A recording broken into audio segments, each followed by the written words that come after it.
পঞ্চম শ্রেণীর গণিত ক্লাসে স্বাগতম। আজকে গণিত বইয়ের ৫১ পৃষ্ঠা ২ নং অঙ্কের সমাধান করব। ২ নং এ রয়েছে খালি ঘরের সংখ্যাগুলো নির্ণয় করি। এই যে এখানে আমাদের এখানে একটা ভগ্নাংশ দেওয়া আছে, মাঝখানে একটা সমান দেওয়া আছে, আবার এখানে আরেকটা ভগ্নাংশ দেওয়া আছে, কিন্তু ভগ্নাংশটার হরে কত হবে সেটা দেওয়া নাই।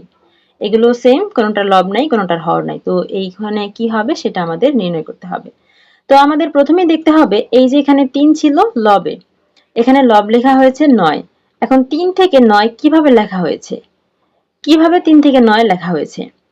৩ কে যদি ৩ দিয়ে গুণ করা হয়, এই ৩ কে যদি ৩ দিয়ে গুণ করা হয় তখন কিন্তু ৯ হবে। তার মানে লবের সাথে ৩ গুণ করে এই লবটা বানানো হয়েছে। এই লবকে ৩ দিয়ে গুণ করে এই লবটা বানানো হয়েছে। এটা আমরা বুঝতে পারলাম। যেহেতু এই লবকে ৩ দিয়ে গুণ করা হয়েছে তাহলে আমরা হরেও একই সংখ্যা গুণ করব, অর্থাৎ হরেও ৩ গুণ করব। হরের সাথে যদি আমরা ৩ গুণ করি তাহলে কত হবে? সাথে সাথে ৩ গুণ করলে ৩ সাথে ২১। ৩ সাথে কত হবে? ৩ সাথে ২১। তখন এই খালি ঘরে হবে ২১। বুঝতে পেরেছো? বাকিগুলো আমরা একইভাবে করব। এখানে এই দেখো এখানে হর দেওয়া আছে। তাহলে এখানে হর ছিল ৯। ৯ থেকে ১৮ কিভাবে হয়েছে?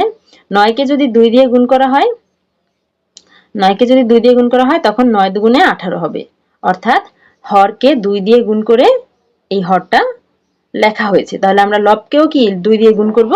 আমরা এই লবকেও ২ দিয়ে গুণ করব। বুঝতে পেরেছো? তাহলে ৫ কে ২ দিয়ে গুণ করলে ৫ দুগুণে ১০। খালি ঘরে হবে ১০।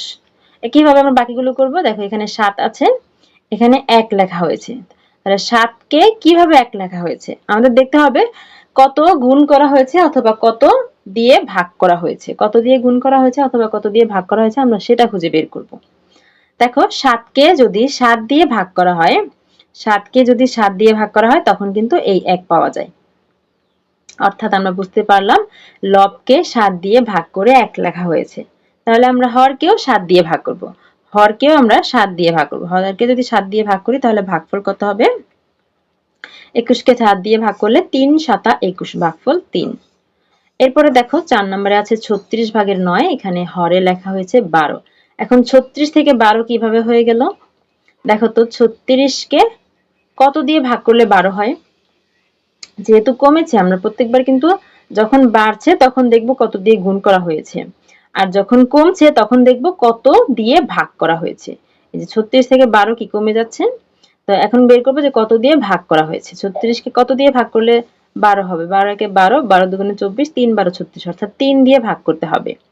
৩৬ থেকে ১২ পেতে হলে ৩৬ কে ৩ দিয়ে ভাগ করলে আমরা ১২ পাবো। তাহলে হরকে ৩ দিয়ে ভাগ করতে হবে, তার মানে কি লবকে আমাদের ৩ দিয়ে ভাগ করতে হবে।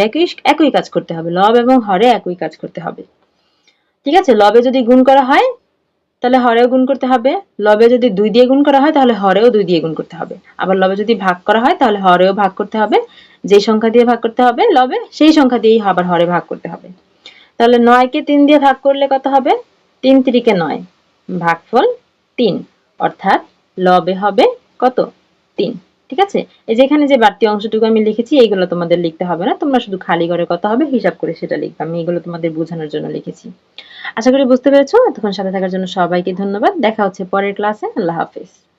আশা করি বুঝতে পেরেছো। যারা আমাদের অনলাইন ক্লাসে ভর্তি হতে ইচ্ছুক তারা কমেন্টে কমেন্ট করতে পারো, অথবা আমাদের ফেসবুক পেজে মেসেজ করতে পারো, অথবা আমাদের হোয়াটসঅ্যাপ নাম্বারে যোগাযোগ করতে পারো। এতক্ষণ সাথে থাকার জন্য সবাইকে ধন্যবাদ।